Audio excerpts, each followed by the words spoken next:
Hi guys, ഇന്ന് ഞങ്ങൾ പോകുന്നത് മാർത്താണ്ഡത്തിനടുത്തുള്ള ചിതറാൾ എന്ന പ്ലേസിലേക്കാണ്. മാർത്താണ്ഡത്തിൽ നിന്ന് 2 കിലോമീറ്റർ അപ്പുറത്താണ് ഈ ചിതറാൾ അടിവാരം സ്ഥിതി ചെയ്യുന്നത്. രാവിലെ 8:30 മുതൽ വൈകുന്നേരം 4 മണി വരെയാണ് മലയിലേക്ക് കയറാനുള്ള ടൈം. 4 മണിക്ക് ശേഷം ആരെയും മലയിലേക്ക് കയറ്റി വിടാറില്ല. 5 മണിയാകുമ്പോൾ ഇവിടം ക്ലോസ് ചെയ്യും. പിന്നെ ആർക്കും തന്നെ ഇവിടേക്ക് പ്രവേശിക്കാൻ കഴിയുകയില്ല. ഞങ്ങൾ ഇവിടേക്ക് എത്തിയത് ഏകദേശം 3 മണിയോടുകൂടിയാണ്. എത്തിയ ഉടനെ തന്നെ ഞങ്ങൾ പാസ് എടുത്തു. പാസ് എടുക്കാത്ത ആർക്കും തന്നെ മലയിൽ കയറാൻ കഴിയുകയില്ല. നമ്മുടെ ബാഗുകൾ പരിശോധിച്ചിട്ട് മാത്രമേ മലയിലേക്ക് കയറ്റി വിടുകയുള്ളൂ. ഇവിടെ പ്രൊഫഷണൽ ക്യാമറകളൊന്നും തന്നെ അലൗഡല്ല. മൊബൈൽ ഫോൺ മാത്രമാണ് നമുക്കിവിടെ ഉപയോഗിക്കാൻ കഴിയുന്നത്. നമ്മൾ കയറുന്ന നടവഴികളിലെല്ലാം തന്നെ കരിങ്കല്ല് ഉപയോഗിച്ച് നിർമ്മിച്ചിരിക്കുകയാണ്. നടന്ന് മലയിലേക്ക് കയറുമ്പോൾ വിശ്രമിക്കാനായി വിശ്രമ സ്ഥലങ്ങളും അവിടെ ഒരുക്കിയിരിക്കുന്നത് കാണാം. ഒരു കാലത്ത് തിരുവിതാംകൂറിൻ്റെ ഭാഗമായിരുന്നെങ്കിലും 1956 ഭാഷാ അടിസ്ഥാനത്തിൽ സംസ്ഥാനങ്ങളെ ചിതറിച്ചപ്പോൾ ചിതറാൽ തമിഴ്നാടിൻ്റെ ഭാഗമായി തീർന്നു. 9-ാം നൂറ്റാണ്ടിൽ സ്ഥാപിച്ച ജൈനക്ഷേത്രമാണ് ചിതറാൽ. ഇന്ന് ആർക്കോളജിക്കൽ സർവേ ഓഫ് ഇന്ത്യയുടെ സംരക്ഷണത്തിലാണ് ഈ ക്ഷേത്രം.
ഒരു കിലോമീറ്ററോളം നടന്നു വേണം ക്ഷേത്രത്തിന്റെ അടിവാരത്തിലെത്താൻ.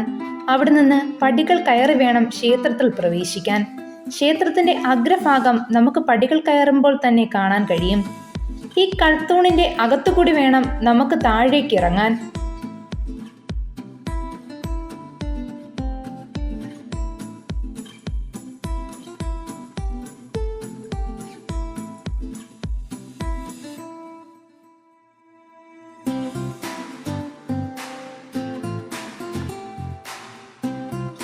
മലകോവിൽ എന്ന് വിളിക്കപ്പെടുന്ന ഈ ജൈനക്ഷേത്രം വിക്രമാദിത്യൻ വരഗുണൻ രാജാവിൻ്റെ കാലത്താണ് പണി കഴിപ്പിച്ചിരിക്കുന്നത്.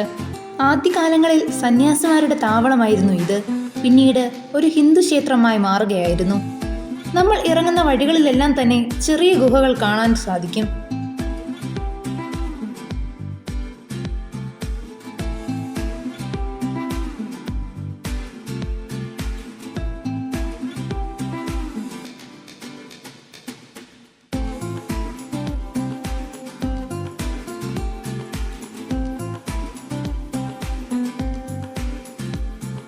ഈ കാണുന്ന പടികളിറങ്ങി താഴെ എത്തുമ്പോൾ ധ്യാനനിരതനായി തീർന്ന ശങ്കരന്റെ വിവിധ രൂപങ്ങളിലുള്ള ശില്പങ്ങൾ കൊത്തിവെച്ചിരിക്കുന്നത് കാണാൻ കഴിയും. ഈ ശില്പത്തിന്റെ കാലപ്പഴക്കം കൊണ്ടാണ് പുരാതന വസ്തു ഗവേഷകർ ഈ സ്ഥലം സംരക്ഷിച്ചു പോകുന്നത്.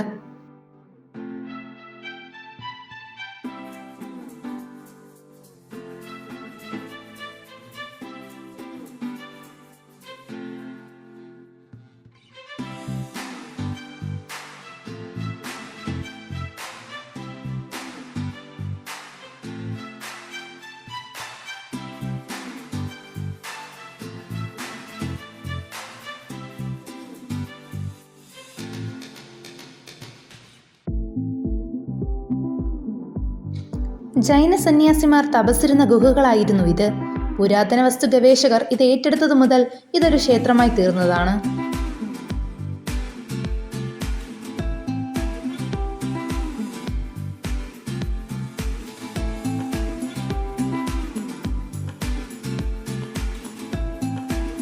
ഈ ബുദ്ധശില്പങ്ങളുടെ താഴെയായി നാഗപ്രതിഷ്ഠ കാണാൻ കഴിയും.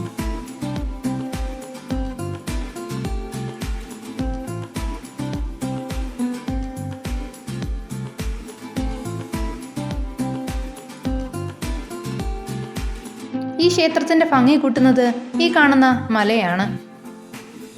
ഈ ക്ഷേത്രത്തിന്റെ എവിടെ നിന്ന് നോക്കിയാലും ഈ ഒരു മനോഹരമായ വ്യൂ പോയിന്റ് കാണാൻ സാധിക്കും.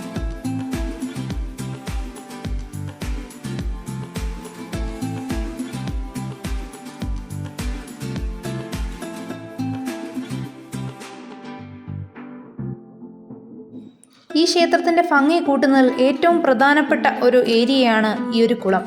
പണ്ട് സന്യാസിമാർ നിർമ്മിച്ചതാണ് ഈ കുളം. കടുത്ത വേനലിലും ഈ കുളം വറ്റാറില്ല.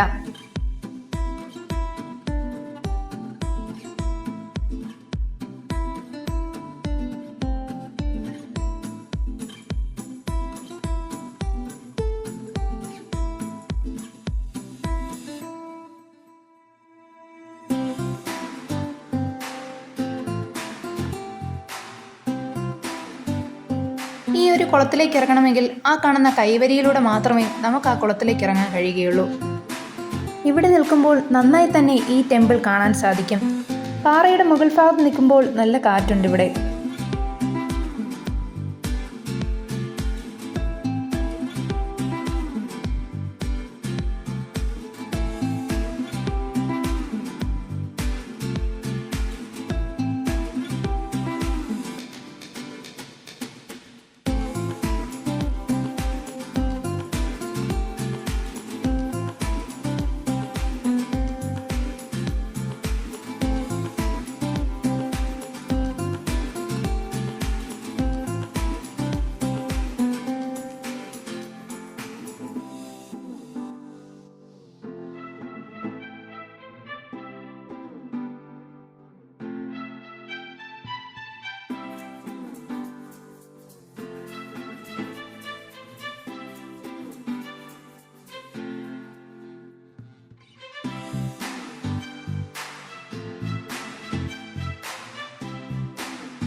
പാറയുടെ മുകൾ ഭാഗത്തേക്ക് കയറുമ്പോൾ അവിടെ മറ്റൊരു കുളവും കൂടെ കാണാൻ കഴിയും. മഴക്കാലമാകുമ്പോൾ ഇവിടം മുഴുവൻ വെള്ളമാണ്. ആ വെള്ളം ഒഴുകിപ്പോകാതിരിക്കാൻ അവർ കെട്ടി നിർത്തുന്നു. ഞങ്ങൾ ഈ പാറയിലൂടെ നടന്ന് മുകളിലേക്കെത്തി. ആ ടോപ്പ് ഭാഗം കാണാൻ നല്ല ഭംഗിയുണ്ടായിരുന്നു.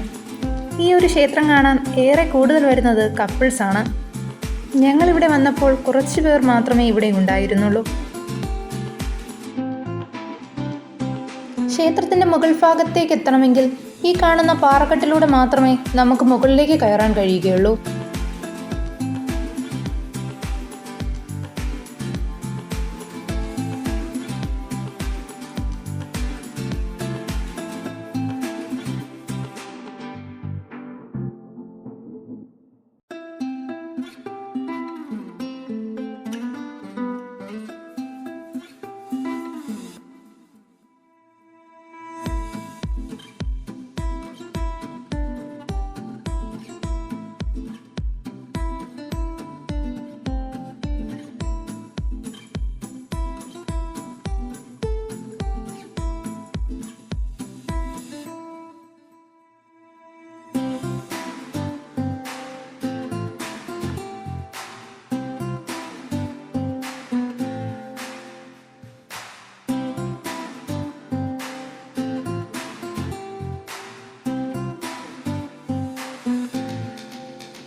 ക്ഷേത്രത്തിൻ്റെ ടോപ്പ് വ്യൂ. ഈ ഒരു ക്ഷേത്രം മുഴുവനായി കണ്ടതിനു ശേഷം ഞങ്ങൾ താഴോട്ടിറങ്ങി. അപ്പോൾ ഏകദേശം ഒരു 4 മണിയായിരുന്നു. ഈ ഒരു ക്ഷേത്രം ഇഷ്ടമായാൽ like, share, subscribe. It's me and